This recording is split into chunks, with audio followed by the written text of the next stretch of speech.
Welcome to the C.S. Joseph podcast. I'm your host, C.S. Joseph, naturally. And this is, season 26, episode 8. 8 Rules for Loving ENFPs. I hope you all enjoyed.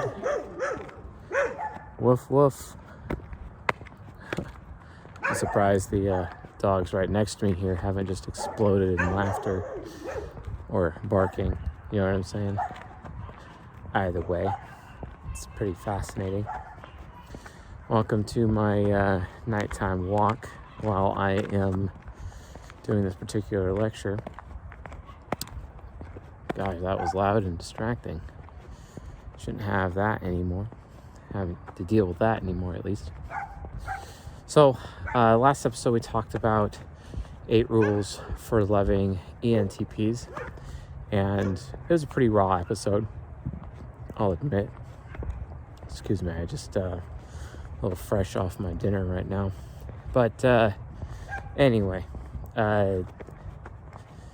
we got pretty raw. We got pretty obvious with how somebody.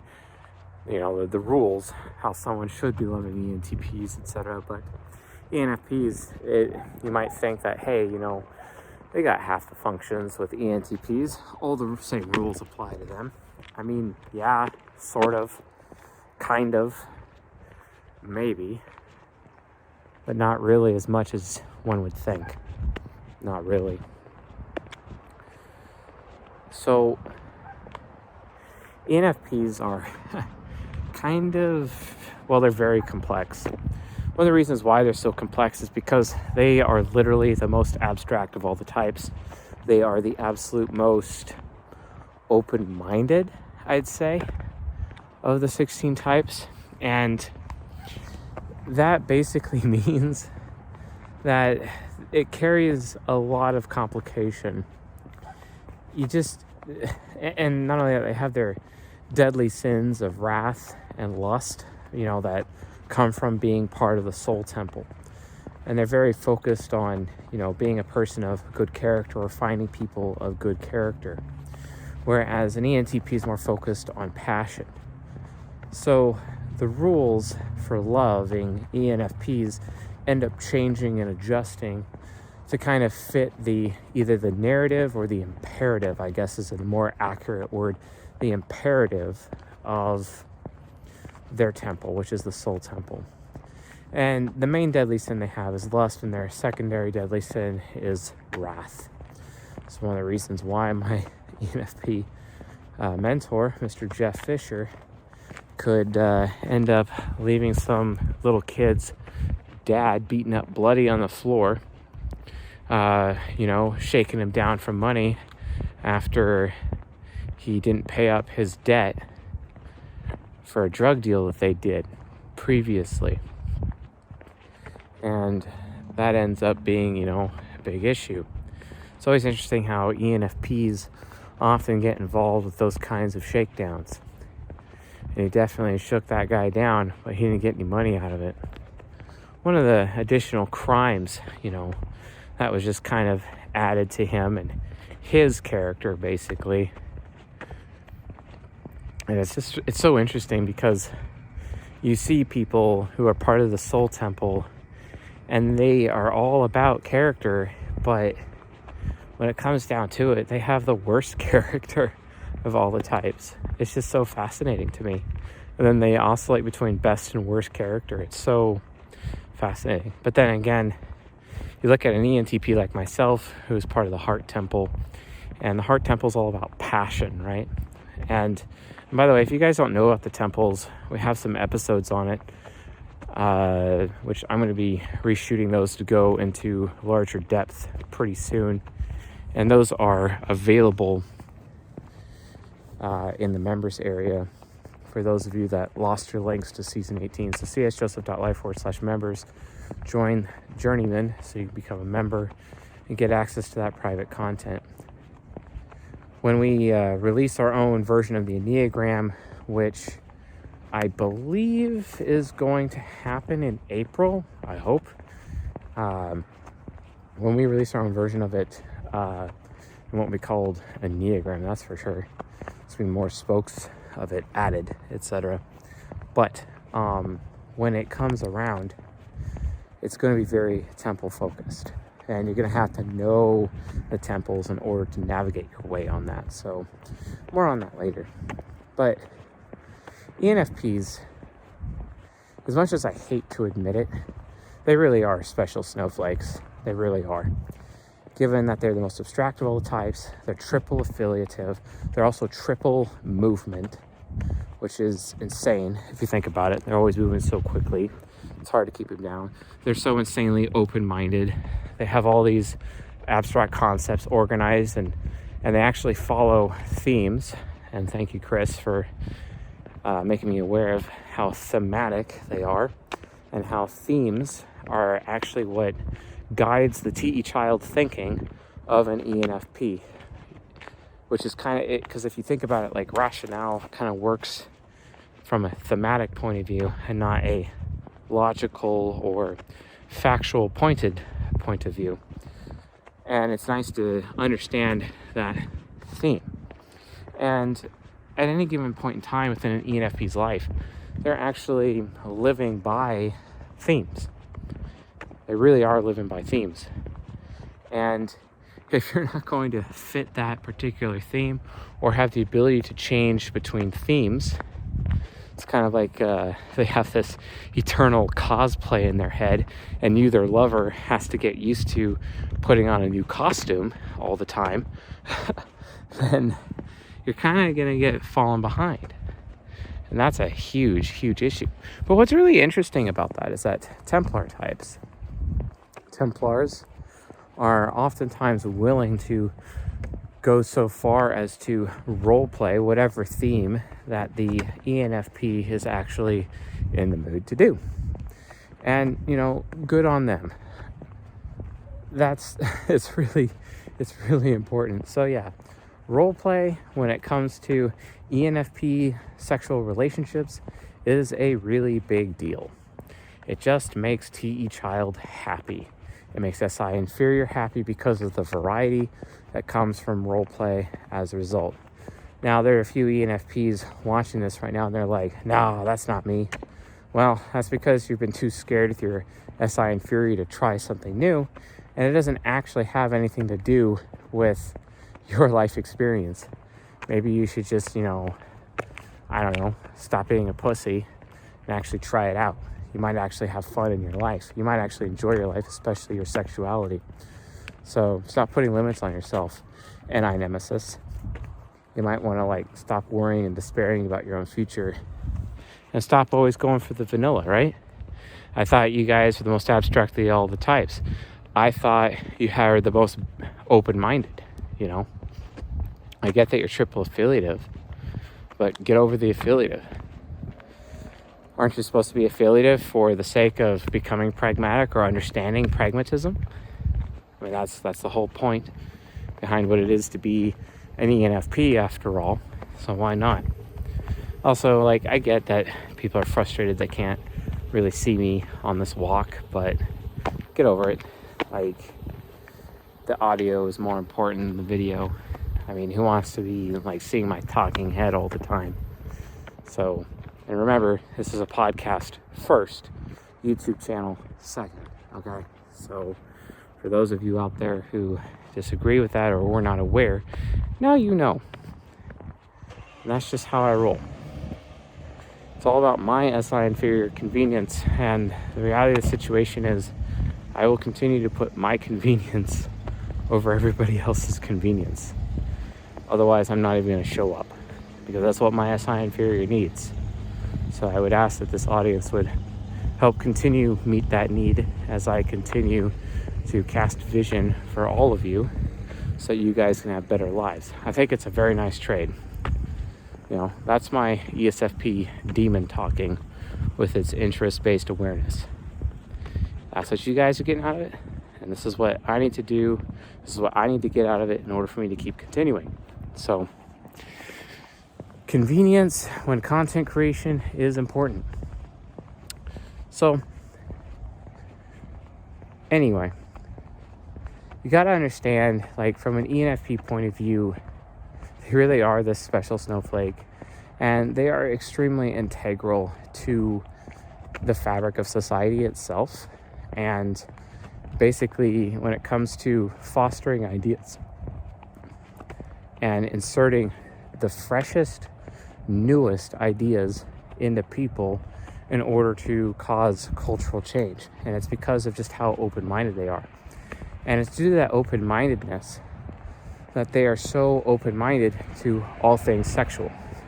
You will not find anyone more open-minded than an ENFP when it comes to sexuality. And I think this is why their golden pair, INFJs, love them so much, because ENFPs aren't going to limit them. They're not going to take away their choice. They're going to allow their lover to have absolute maximum freedom in the bedroom to do whatever they want to the ENFP. And it's kind of interesting because the NFJ shadow of the ENFP has some kind of benevolence about their sexuality when they share themselves with other people. And that's something that just has to be known, but it's also something that needs to be respected, nurtured, and taken care of. Because an ENFP, if an ENFP is worth their salt, they're going to state what their boundaries are. And, INFJs, for example, and I'm just using them as an example, this also applies to ISTPs because they have the most optimistic sexuality or the most optimistic sexual compatibility with an ENFP.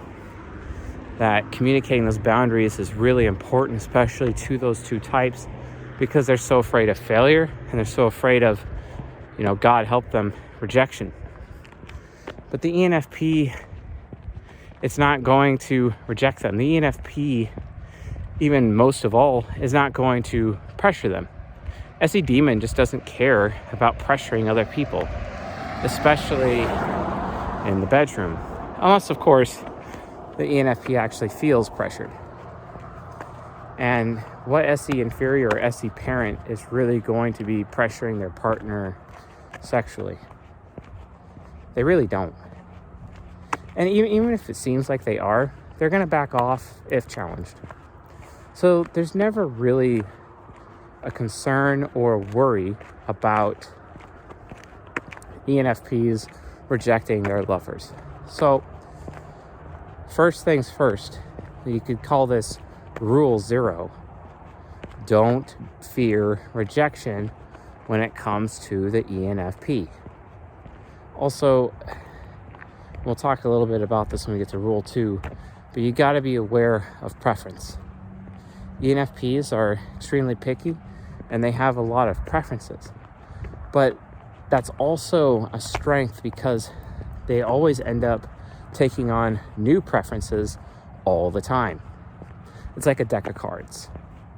And because of how novel ENFPs are, they really just have this novelty, this novelty energy in the bedroom that any of their lovers can take advantage of, and they themselves can even foster that novelty.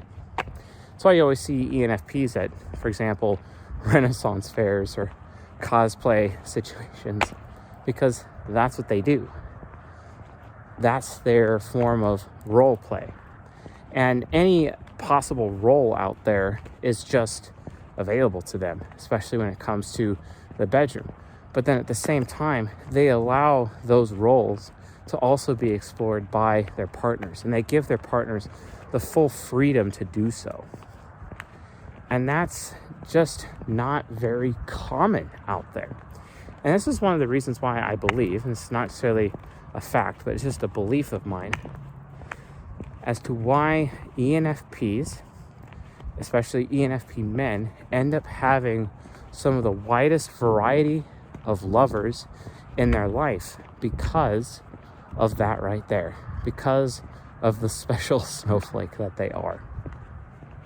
Granted, I would not recommend this for women, but for ENFP men, this is one of the reasons why their deadly sin is the deadly sin of lust. And it's really important that you at least understand why the deadly sin of lust exists. It's really because they are trying to be the avatar of sexual variety, or the avatar of sexual novelty. They're always trying to bring something different to the table. They're always trying to try something new. And that's one of the best parts about them in the bedroom. And you don't really have to worry about anything. And some days, there might be a box with boundaries, and other days, they'll completely remove the boundaries from you. You'd be like, whoa, what the hell just happened? But the difference is, at the end of the day, to you, their lover, they're still going to tell you that, hey, guess what? You're not going to make me uncomfortable. You don't make me feel unsafe. I'm not going to take your choice away. I'm not going to limit you. And that's just something that their lovers really need to put their faith into. And I know that their NJ lovers especially really struggle putting their faith into anything, to the point where they may put their faith into one thing and only one thing in their whole life. Well, NJs, this is one thing that you can put faith into when it comes to your life and your relationship. This is one thing that you can definitely bank on. You can put faith into your ENFP's desire to avoid rejecting you, because they don't actually want to reject you in any way, shape, or form. They really don't. While they want to craft the theme and potentially the role play and get it started, they are looking to you to act out the part. And it's super important. It's like the bedroom, or at least the bed, is a stage. And they'll stage it up for you. And then you just become the actor or the actress at that moment and take on that role. That's all it is. That's literally how it works. And it becomes something beautiful, because it's like a new play every day, a new play every week. Or maybe it's a new play and you rehearse it for 3 or 4 days in a row, and then another play after that. You see what I'm saying? That's just kind of how it is. SI inferior is trying to cope with life, that it just truly needs that novelty and that variety. So, understanding this as a foundation, we can now go into the 8 rules, because the 8 rules, it's a lot easier to understand where the ENFP is coming from when you understand how their sexuality works at a fundamental level. So, first things first. Yeah, sure, they got any hero, right? Rule 1 should be, always make your ENFP feel wanted, right? It's not necessarily that. Because of the influence of their other functions, and given the fact that they are a philosopher types are a bit more selfish, a bit more potentially entitled, a bit more, solipsistic, especially the women, because they are aware of how they feel and what they value over everyone else, and they are aware of what they are experiencing, what makes them comfortable, what makes them feel safe above everyone else. This is not necessarily a bad thing, because there are types of people out there that exist who seek that kind of behavior out, and they end up, having as a fanatical loyalty to the ENFP's sexual cult of personality, basically, in as much as the fanatic loyalty that comes from the ENFP towards their lovers. So, rule number 1 is slightly different than the rule for the ENFP, very slightly different. And that rule basically is, make sure that you make the ENFP feel chosen. Chosen above all others. Chosen. because it's not enough to just make them feel wanted. It's kind of easy to do that for an ENFP or an ENTP because it's just TI parent. It's just like, oh yeah, you want me, we're good, done. It's pretty simple with an ENTP. But it's actually more complicated with an ENFP because their FI parent is still there. And it's like, hey, that's nice that you want me, but what causes you to choose me above others? Because the FI parent is influencing the any hero slightly, and it's just like, okay, that's nice that, we're having sex right now, but like, you chose to come to my stage, you chose to come to my theater, you chose to be the actor, the actress, you chose to take on this role, but why did you choose me over everybody else? See, ENTPs, we don't really do that per se. There is not that additional mental check, because being wanted and desired passionately is way different from being chosen. Being chosen means there's like an extra layer of unique specialness there. And the ENFP really can't live life, especially even remotely consider being sexual with somebody, unless they feel special. It's about being special, which is rule 2, technically. Always make your ENFP feel special. I actually have an anecdote to back that up. Really good friend of mine, his name's Jason. We used to call him Fatal. He was, his gamer tag, I still remember his gamer tag, DragonBoy033. He has this whole brand around that. Probably find him on Instagram or something. Great ENFP fellow. I got into some trouble with him a few times. Oh my God. But you know what? I got to talk him up, because this guy, he got a girl pregnant one time. And then she moved to Oregon and had the baby in Oregon or something like that. And he was driving from Mount Vernon, Washington, or something like that, or Stanwood, Washington, or just really northern Washington area. Drove all the way down to Salem, for example. Driving down to Salem every single weekend to see his little boy. His little boy was just everything to him. And I don't remember his son's type. I'm trying to remember what type of son would be. I want to say ENFJ. That's what I want to say, but I think I might be wrong. His son might actually be an INFJ. But he could not live with himself knowing that his son was down there, and he drove, he did everything in his power to make sure that he'd see his son. Eventually, he learned the legal system and ended up getting custody of his son much later. And his son was living with him. And I've always just been astounded by this man's character. Yeah, he's got depravity issues.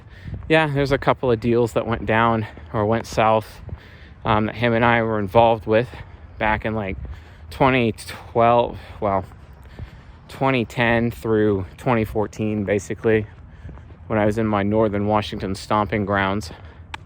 And we hung out a lot, getting all sorts of hijinks.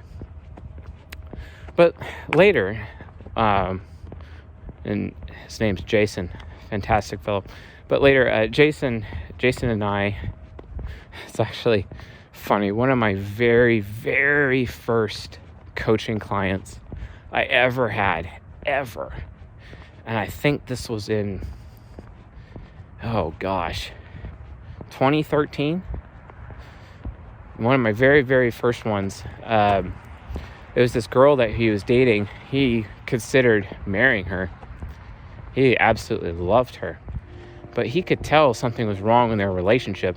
And he actually described it very perfectly. But he asked me to type her, and she ended up being an ENFJ. So they had a silver pair. And he said, there's just something really wrong with this relationship, and I can't really put my finger on it. He kept on telling me over and over and over, and he's begging me, Chase, please help me figure out this relationship. help me figure out what's going on here. And I'm like, all right, well, so I interviewed her, and she explained to me some of the issues she was having with him, but none of those issues actually had any merit or held any water. Basically, it really just boiled down to hypergamy. She was having a hard time being attracted to him because he was beefing up his beta traits a little too much. But honestly, between you and me, he's actually a pretty alpha dude in a lot of ways. He gains such personal strength and such personal integrity, and it's to the point where he's like, wow, the whole world kind of just owes me right now. Yeah, they kind of do, actually, given the amount of things that he has given. He's one of those super grateful ENFPs that is able to control his depravity and not get to a point where, you know, he's potentially destroying other people's lives or taking advantage of them. He really goes out of his way to give back. So him giving back, I mean, it's just fantastic. He's one of the greatest people I've ever met. Love that guy. So, but he sat down with me one time at Alfie's Pizza. We were at a birthday party for his son, and I just showed up with my wife and son in those days. This is after we were fresh out of homelessness. My son was probably 2, or just about to turn 2, and he's now 10. And then he sat down with me, and he's like, look, man, I just had this huge problem with this girl. I finally figured out what it is. I'm like, okay, lay it on me. He's like, look at her right now. What is she doing right now? And I'm like, she's working the crowd. Everyone at this birthday party, she's talking to everybody, having a conversation with all of them. And he's like, exactly. Why isn't she putting me above everybody else? Why is she caring about everyone and putting me at the same exact level of specialness as every person in this room? You couldn't even tell that we're lovers. You couldn't even tell that we're boyfriend, girlfriend. I give her a lot of attention, but she doesn't even regard me at all. She doesn't. And it's all of a sudden it says Effie critic, like, she's actually not even making me a priority. Really? After all this effort and all this work that I do for this woman? Really? That's ridiculous. And let me tell you, folks, it was ridiculous. They broke up shortly thereafter. It was an extremely painful ordeal. You know what's so funny about that? After they broke up, she married some rando beta guy. And I heard later she's been miserable ever since. I don't know if that's true, but people talk. It was just complete ridiculousness how that went down. Oh my gosh, she thought I was such a raving lunatic talking about MBTI and cognitive functions and all that to her, even all the way since back then. But whatever, I mean, let history be the judge, right?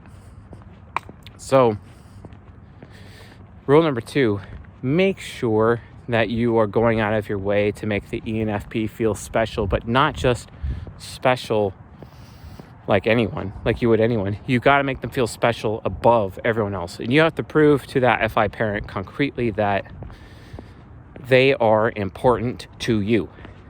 It's that simple. You have to make them important. And like I said, you know, it's not enough to just want an ENFP. It's really not enough. They're not like ENTPs where if you just want them, or INTPs if you just want them, they'll drop their pants for you. ENFPs a little bit different. They want to be chosen. They want to be chosen because they are important to you, right? So please make sure you understand that, because if they stop feeling important, and especially if they stop feeling chosen by you, well, they done. They donezo. They moving on. This is especially bad with ENFP men, because ENFP men, because they're very interest-based, that they will just dump a chick immediately the second they no longer feel important. Because ENFP men are so aware of what sexual options that they have at all times, and they store their options in their heads at all times, and they're all just acutely aware of every woman they could screw at any given time. You don't think when they see a woman out in public, they're not making note in their head of the cashier working at the grocery store or the lady at the gas station? They are. They can't help it. It's just a natural mechanism SI inferiors do. We store every single face, name, age, location, all of that for potential lovers on the fly. And they do it even way better than I do. They have them all categorized in their head with their TE child. So you gotta make for sure that they feel chosen and they are important. Okay, first 2 rules, right? Otherwise it'll blow in your face and you will lose them. They won't even be loyal to you anymore. Nope, not remotely. You know, especially the ENFP men. That's like a huge problem. You know, the ENFP women, sometimes they can take hits in that area because if they're really submissive and they're really feminine and not putting their career above their men, and they understand that if they are in a relationship with a man, that they are in his life and he is not in her life, and if they're able to humble themselves in that way, yeah, they can take a couple of hits here and there. And it will take them longer to finally just move on. I don't know, like there's a lot of ENFPs in this audience, and you know who you are when it comes to all the pain and anguish that you have suffered with your folks' relationships. But man, you women have taken some huge hits. It's impressive, the fortitude that you ENFP women have to be able to take those hits. It's very impressive. It's also impressive, you know, witnessing the final moment when you realize, okay, my boundaries are being violated. I am done. And then all of a sudden the INFJ shadow comes out with its fiery sword of truth and just starts cutting things down, including severing the relationship. It's definitely a fantastic sight to see when it happens. How then all of a sudden they're leveraging their self-respect unlike any way they have previously.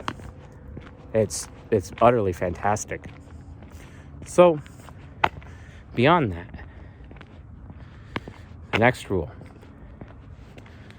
So, here's another thing. As part of rule 2, part of making them feel important, I gotta say this. Don't forget that FI is the investment function, and they need to see some like return on investment with you. They really need to see that. This is kind of why Templars always have this perspective of, well, I need something to show for my effort at the end of the day. I need to have something concrete or physical that my lover likes about me or likes that I did at the end of the day. Well, guess what? ENFPs kind of expect that, you know, because they are using their FI and they're going out of their way to invest in you. It is the investment function. So what return on investment are they getting with their introverted feeling? What are you providing them? That's the thing.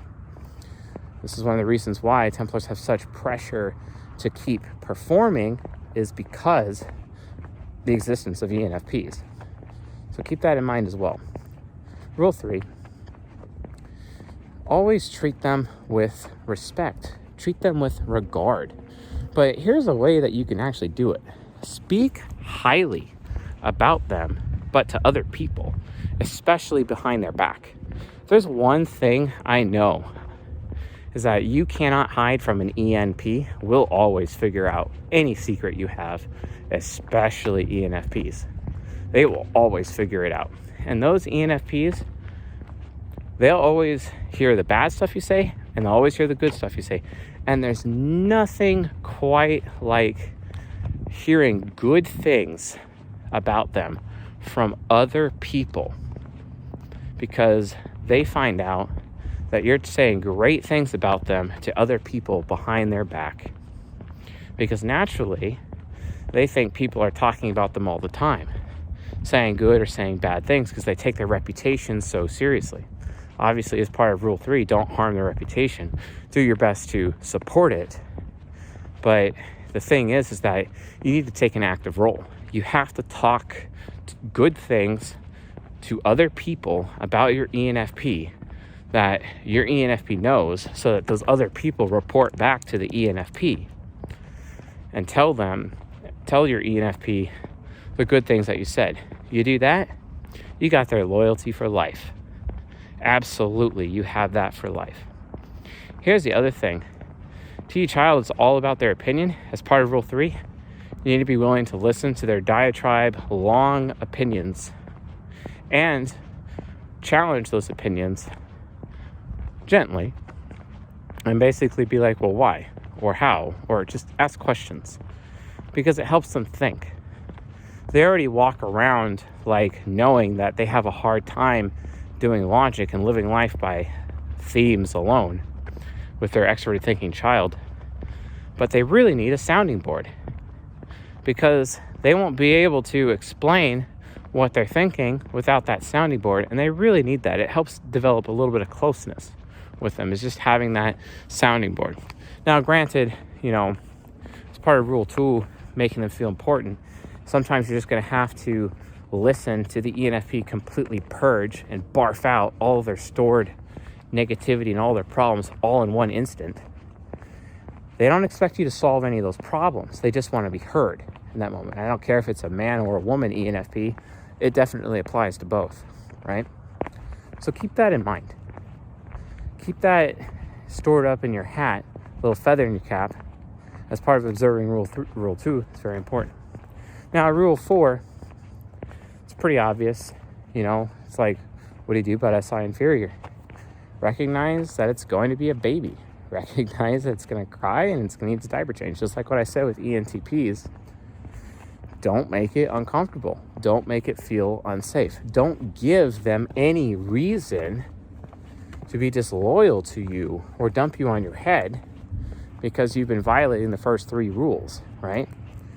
So as long as you're following the first 3 rules, you really won't have that much of a problem with the inferior function or Rule 4.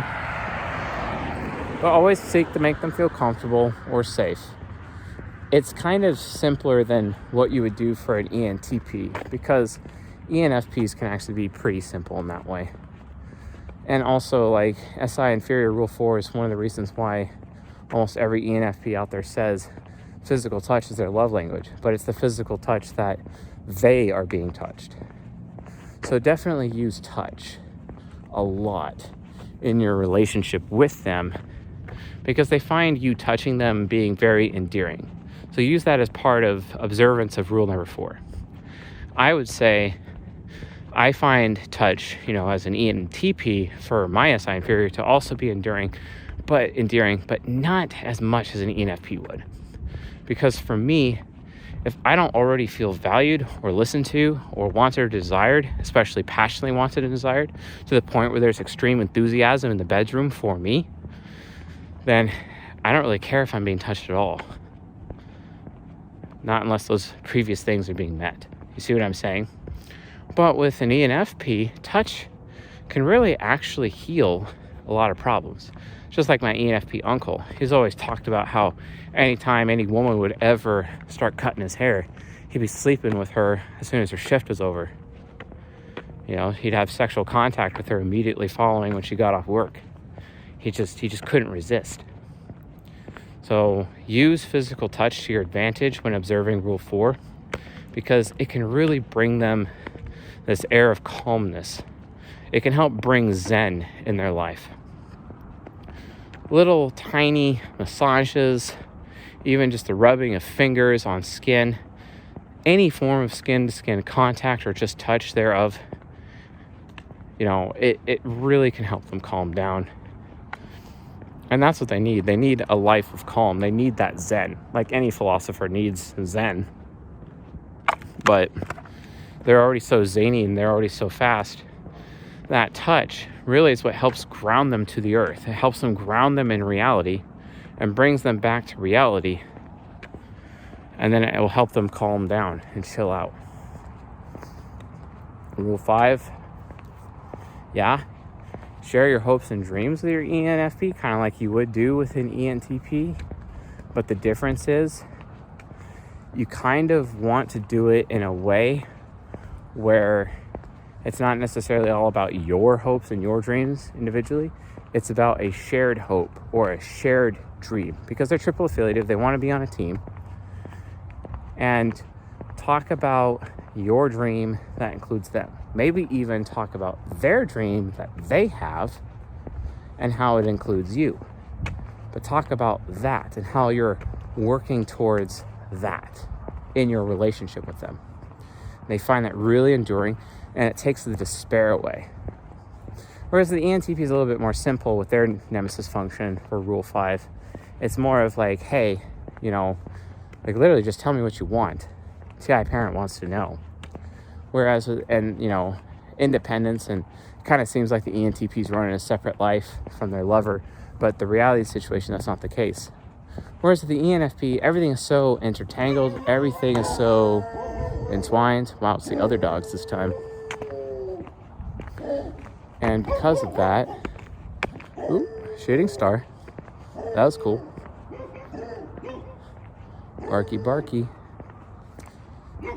So yeah, just talk about the vision of your relationship with your ENFP and how they are included, or at least how you are included in their vision. But be open to them to make adjustments to that vision. I don't know how many times I've seen or heard INFJs that they get so uptight. Even STPs do this too. Like ISTPs do it, ESTPs really do it. They get so uptight about plans that the ENFP would make, and then all of a sudden the ENFP would change that plan. And sometimes the ENFP may not tell their STP or NFJ lover, their Templar lover, about that plan change. Seriously, like, don't get caught up in that. Now, granted, the ESTP is upset about that the most because they're a control type. They're all about outcome, and having that outcome plan is super important. Whereas an INFJ and an ISTP, they're progression, they're more movement oriented. That's okay. It's okay for them to not do that. It's okay for plans to change because they're just on a journey with the ENFP. The thing is, the ENFP needs to make sure that that vision they have for their relationship is ultimately a journey. But they'll do that naturally because they're triple progression anyway, triple movement. So it should work out over time. Just make sure that you as their lover don't make it about outcomes, because then the ENFPs can end up feeling controlled. And this is another way that the ESTP superego will eventually come out and devour you if you're not careful, to the point of physical violence, which can happen. So, rule 6, don't talk about what you deserve. Don't play God. Like, seriously, I don't know what it is about the people who are sexually compatible with ENFPs and playing God, especially INFJs with their TI child God complex. But as soon as an FE user, and FE users are the ones who start talking about who deserves what, that is the fastest way to piss off an ENFP. Start talking about who deserves what, because from their point of view, no one has the right to start claiming who deserves what. Which is funny because oftentimes, which is a hypocrisy of an ENFP, the ENFPs often believe they themselves deserve a lot and deserve more over other people. So if you're going to talk to them about who deserves what, make sure that you're making it really about them and help them understand what they themselves deserve, and that they need to be responsible with what they think or what they believe that they deserve with their FI parent, and that's fine. That's fine to do that. But as soon as you start judging other people and what they deserve, or judging yourself with what you deserve, that's the fastest way to piss them off. One of the fastest ways, at least. I mean, really the fastest way is to just ignore their inferior function and don't observe Rule 4. But the thing is, though, is that, like, you really got to understand they don't care about what other people value. And they really, really, at the end of the day, really actually know who deserves what. They really do. Thing is, though, is usually that deservation deck is stacked in their favor, and that's when you can call them out on it. But for the most part, don't play God. Don't play God. And don't tell them, here's another way. Don't self-deprecate, because when you self-deprecate around an ENFP, you are in effect playing God. When you self-deprecate, you are in effect stating what you think you deserve. And the ENFP is not going to respect that, because it's like when the ENFP is around you, they're losing status from people in their life. And they're like, wow, if I bring you out in public, you're just going to be an embarrassment with how self-deprecating you are. I can't have that. I can't let that happen. That's got to stop. So don't play God. And remember, even if you're not being prideful and thinking you deserve more, you're still playing God if you think you deserve less. And they're going to call you out for that. Don't do that. You need to properly value yourself. Now, what you do instead is always ask the ENFP for feedback in terms of where you measure up.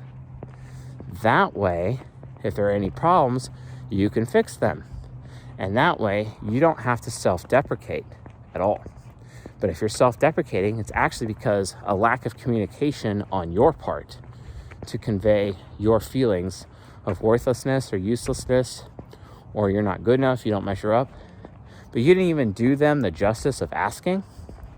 That's on you, okay? That's not on them. Now, if you're really annoying them, they're going to tell you where you stand, and they're going to give you that feedback and that blowback, whether you like it or not.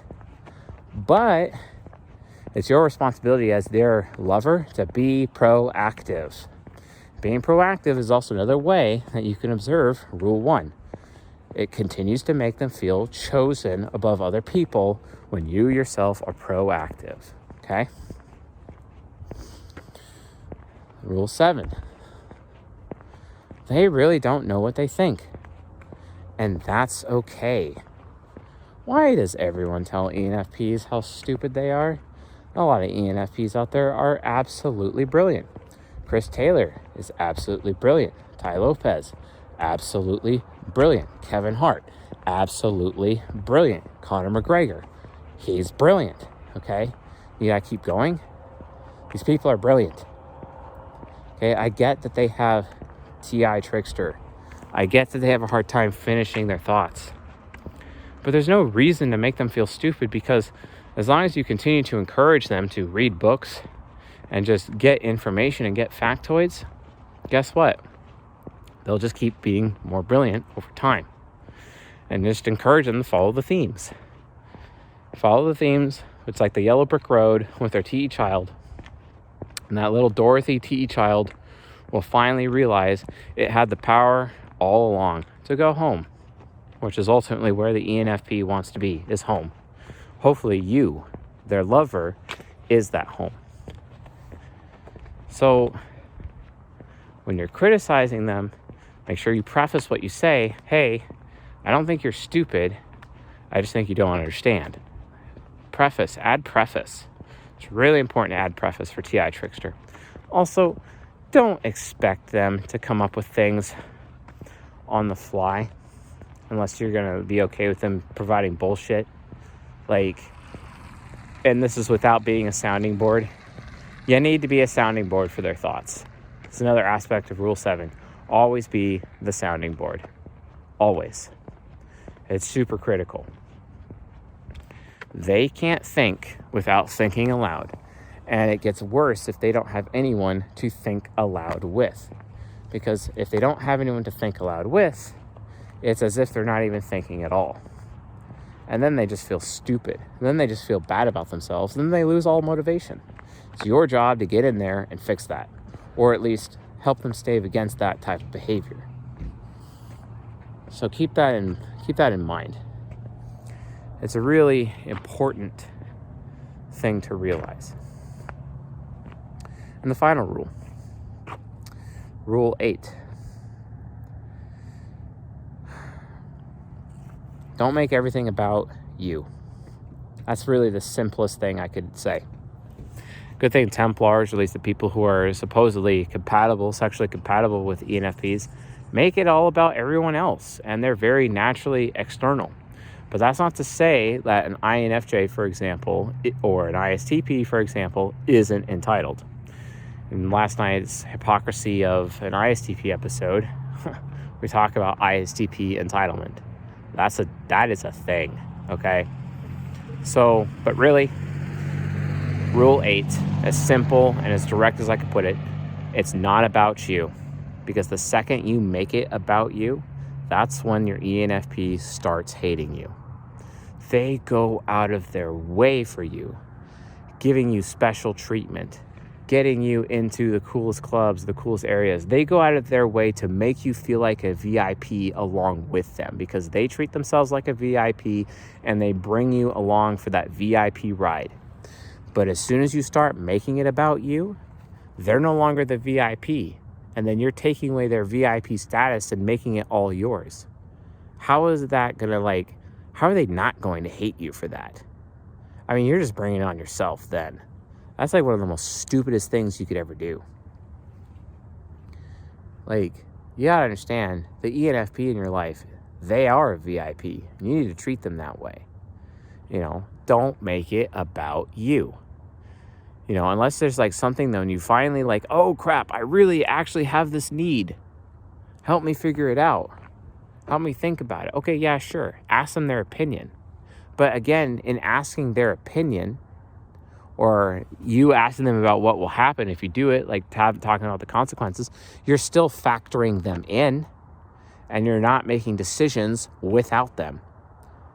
Stop making decisions without factoring in the ENFP. Stop making everything about you. They're tired of hearing about you all the time.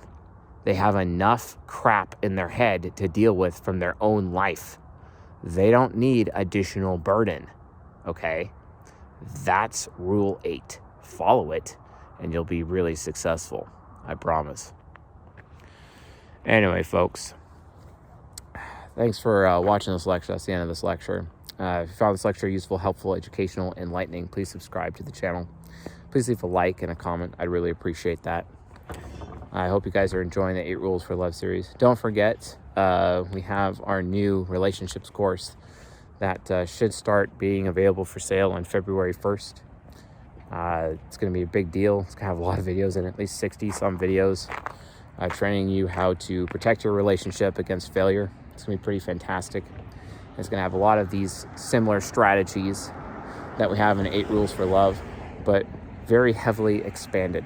And everything from human nurture to human nature explored within the contents of this course.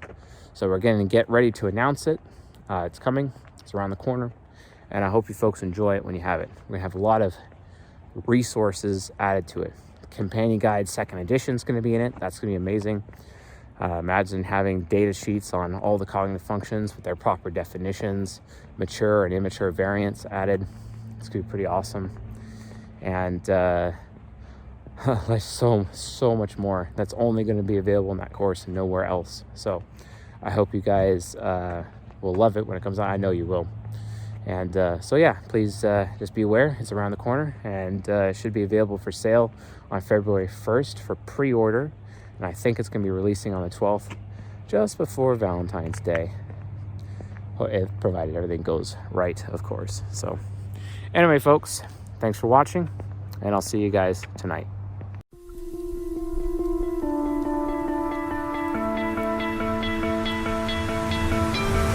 You stole